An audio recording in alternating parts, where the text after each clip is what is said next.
بسم اللہ الرحمن الرحیم۔ السلام علیکم ورحمۃ اللہ وبرکاتہ۔ ڈیئر اسٹوڈنٹس، کلاس 10th میں ہمارا چیپٹر چل رہا تھا۔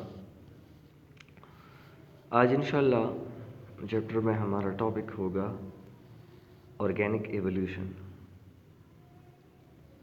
آرگینک ایولیوشن کیا چیز ہیں، کس طرح اینیمل ایک دوسرے سے ایوالوڈ ہوئے اور کیسے اسمال ٹائپ آف اینیمل سے یا ایک ہی اینسسٹر سے اتنی ڈائیورسٹی بنی۔ آرگینک ایولیوشن سمپل ہے۔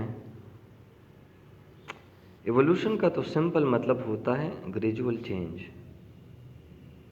بیٹا آپ کو دو چیزیں ذہن میں رکھنی ہیں، ایک ایولیوشن ہوتا ہے، دوسرا اڈاپٹیشن ہوتا ہے۔ اڈاپٹیشن شارٹ ٹرم چینجز ہوتے ہیں اور جو شارٹ ٹائم میں ڈیولپ یا پروڈیوس ہوتے ہیں۔ ایولیوشن پرماننٹ چینجز ہوتے ہیں اور یہ بہت لمبا ٹائم لیتا ہے۔ تو ہم اس کو اس طرح ڈیفائن کر سکتے ہیں کہ جب فری ایکسائٹنگ ٹائپ آرگینزم سے ڈیولپمنٹ اس کی ہوتی ہے اور ایڈوانس ٹائپ آف آرگینزم بن جاتے ہیں ٹائم کے ساتھ، this is called organic evolution. So, the development of an advanced type of organism from free exciting organism over time. جو آلریڈی موجود آرگینزم ہیں اس میں وقت کے ساتھ ساتھ چینجز ہو کر جب اس سے ایڈوانس آرگینزم ڈیولپ ہو جاتے ہیں، this process is called organic evolution. تو سائنس کے مطابق جتنے اینیملز آج ہمارے پاس موجود ہیں وہ اسی طریقے سے ایک دوسرے سے ایوالوڈ ہوئے ہیں، اس میں گریجول موڈیفیکیشن ہوا ہے اور اسی گریجول موڈیفیکیشن کی وجہ سے آج ہمارے پاس یہ ایک ایڈوانس فارم میں تمام اینیمل موجود ہیں۔ تو یہ جو ہسٹوریکل پروسیس ہے اصل میں یہ آرگینک ایولیوشن ظاہر کرتی ہے۔ دو چیزیں ایسی ہیں جو اصل میں ایولیوشن کو کاز کرتا ہے، جس کی وجہ سے ایولیوشن رن ہوتا ہے یا ایکچولی ایگزسٹ ہوتا ہے۔ ایک ویریشن ہے اور دوسرا نیچرل سلیکشن ہے۔ اسی پر بات کریں گے، اور سب سے پہلے اس کا جو بیسک آئیڈیا ہے یا جو تھیوری آج کل ہمارے پاس موجود ہے، جس کو ہم تھیوری آف نیچرل سلیکشن کے نام سے جانتے ہیں، تو اس میں جو انگلش نیچرلسٹ تھا چارلس ڈارون 1809 سے 1882 تک، وہ ایک سفر کر رہے تھے برٹش آرمی کے لیے، وہ ایک نقشہ تیار کر رہا تھا۔ اس کا جہاز تھا HMS بیگل، اس میں وہ سفر کر رہے تھے اور اپنے اس لمبے سفر کے دوران انہوں نے مختلف چیزیں نوٹ کرنا شروع کی، کیونکہ وہ ایک نیچرلسٹ تھا اور وہ نیچر میں ایک انٹرسٹڈ آدمی تھا۔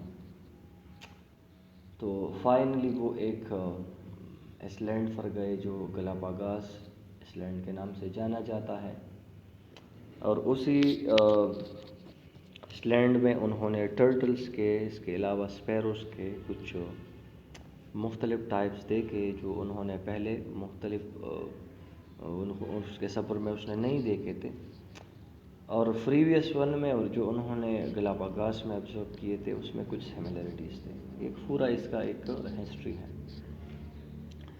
تمام تو ایک کلاس میں کلیئر نہیں کر سکتے، صرف آئیڈیا کے طور پر آپ لوگ ذہن میں رکھیے۔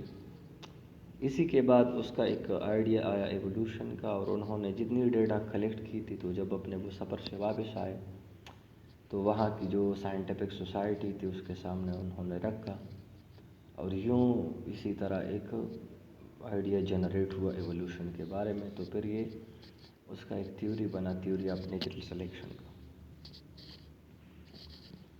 تو اس تھیوری کے مطابق بات یہ ہے کہ پاپولیشن میں وقت کے ساتھ ساتھ نیچرل سلیکشن ہوتا ہے، اور جو اینیمل نیچرلی سلیکٹ ہو جاتے ہیں اس اینیمل کے جو آباء و اجداد تھے یا جو پیرنٹس تھے وہ اس سے تھوڑے سے مختلف ہوتے ہیں. ان دیٹ جو نئے آرگینزم بن جاتے ہیں اس میں چینجز ہوتی ہیں. تو وقت کے ساتھ ساتھ یہ گریجول چینجز نئے اسپیشی بناتے ہیں. اور اسی طریقے سے یہ variation natural selection lead to evolution. اس کی وجہ سے اصل میں ایوولوشن ہوتا ہے. یہ موسٹلی 4 پوائنٹ میں ہم ایکسپلین کرتے ہیں یہ تھیوری. سب سے پہلا اس میں پوائنٹ ہوتا ہے overproduction. Living organisms tend to reproduce excessive number of organism. جتنے لیونگ آرگینزمس ہیں وہ اس کوشش یا وہ اسٹرگل میں ہوتے ہیں کہ وہ میکسیمم نمبر یا زیادہ بچے پیدا کر سکے تاکہ ان کا کنٹینیوٹی آف جنریشن جو ہے یا ان کا جو اسپیشی ہے وہ ڈومیننٹ رہے یا وہ ختم نہ ہو جائے, ایکسٹینٹ نہ ہو جائے. تو ہر ایک آرگینزم اس اسٹرگل میں ہوتا ہے. اس کے ساتھ ساتھ اگر ہم سوچیں تو جب اوور پروڈکشن ہوتا ہے تو اسی کے ساتھ پاپولیشن بڑھ جاتا ہے, لارج ہو جاتا ہے. اور اسی کے ساتھ ہمارے انوائرمنٹ میں جو لمیٹڈ ریسورسز ہیں یہ اس کے لیے سفیشینٹ نہیں ہوتے. ٹھیک ہے. So there are genetic variation among individual of a population. یہ تو جرنل بات انہوں نے کی, پر یہاں پر اگر ایک پاپولیشن ہے تو پاپولیشن میں ویریشن ہوتا ہے. ویریشن کا مطلب یہ ہے کہ changes among the same species.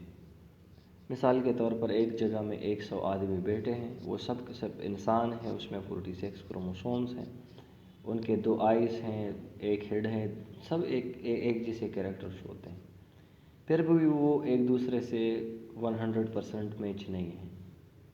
تو ان کے درمیان جو ڈفرینسز ہیں اصل میں یہ ویریشن ہے. تو اوور پروڈکشن ہوتا ہے اور پاپولیشن میں ویریشن پائے جاتے ہیں. دوسرا ہوتا ہے کمپٹیشن. جس طرح ہم نے بات کی کہ انوائرمنٹ میں ریسورسز لمیٹڈ ہیں اور آرگینزم ایک دوسرے کے ساتھ اسی ریسورسز کے اوپر کمپٹیشن میں ہوتے ہیں. تو جو آرگینزمز اپنے آپ میں اچھی طرح چینجز کر کے,